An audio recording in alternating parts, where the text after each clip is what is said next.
बनवणार आहे ओल्या हळदीची भाजी। तुम्ही माझ्या 2 दिवसापूर्वीचा व्हिडिओ बघितला असेल भीमथडी जत्रेचा, तर तिथून मी ओली हळद आणली होती, त्याची मी आज भाजी बनवणार आहे। त्याला किसून घेतलंय।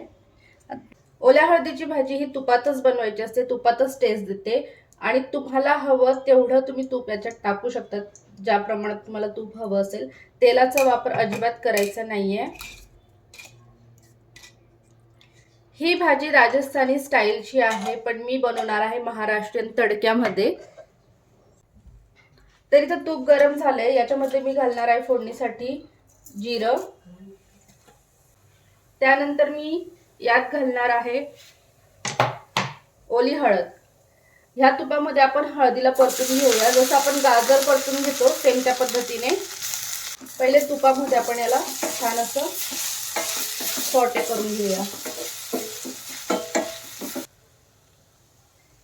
तुपामध्ये छान हळद भाजल्या गेल्याच्या नंतर आता मी ह्यात घालणार आहे लसूण। लसूण तुम्ही बारीक वाटूनही घेऊ शकतात।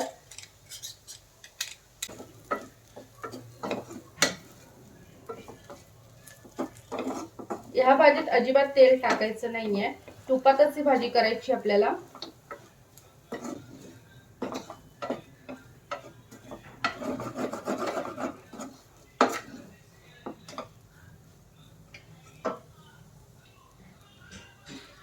लसूण छान फ्राय झाला आता याच्यामध्ये। आता आपण यात घालून घेऊया कांदे।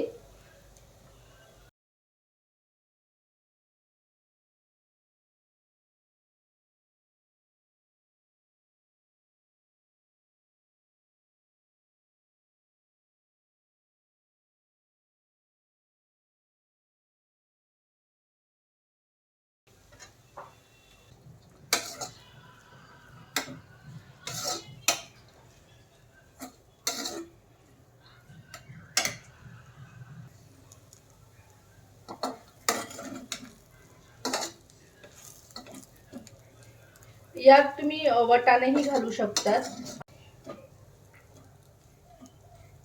कांदे छान शिजू द्यायचे त्याच्यामध्ये।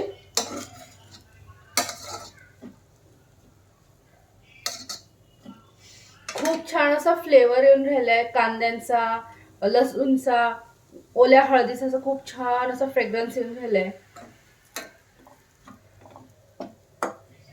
कांदे छान शिजलेत आणि थोडं थोडं तूपही सुटले, तर आता मी यात घालून घेणार आहे टमाटे।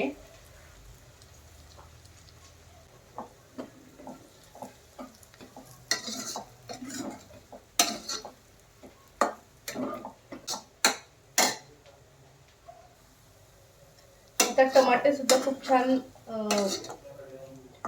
नरम झालेत, खूप छान शिजलेत। आता टमाटे खूप छान शिजलेले आहेत। तर यात आपण घालून घेऊया मसाले। मसाल्यांमध्ये मी घालणार आहे लाल तिखट, गरम मसाला,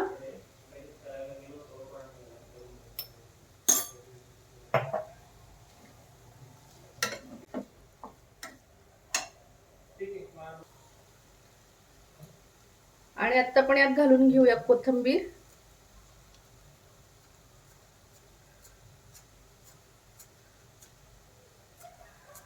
आणि चवीनुसार थोडंसं मीठ।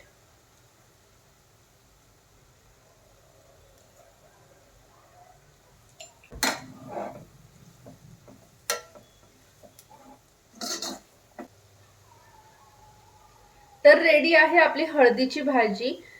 ओल्या हळदीची भाजी रेडी आहे। तर माझी हळदीची भाजी रेडी आहे। रेसिपी पूर्ण बघा, बघितल्यानंतर तुम्हाला रेसिपी आवडली तर लाईक करा, कमेंट करा। चॅनलला सबस्क्राईब केलं नसेल तर सबस्क्राईब करून घ्या। पुन्हा नवीन रेसिपी घेऊन भेटेल तुम्हाला। तोपर्यंत तुम्ही तुमची काळजी घ्या। Take care, bye bye.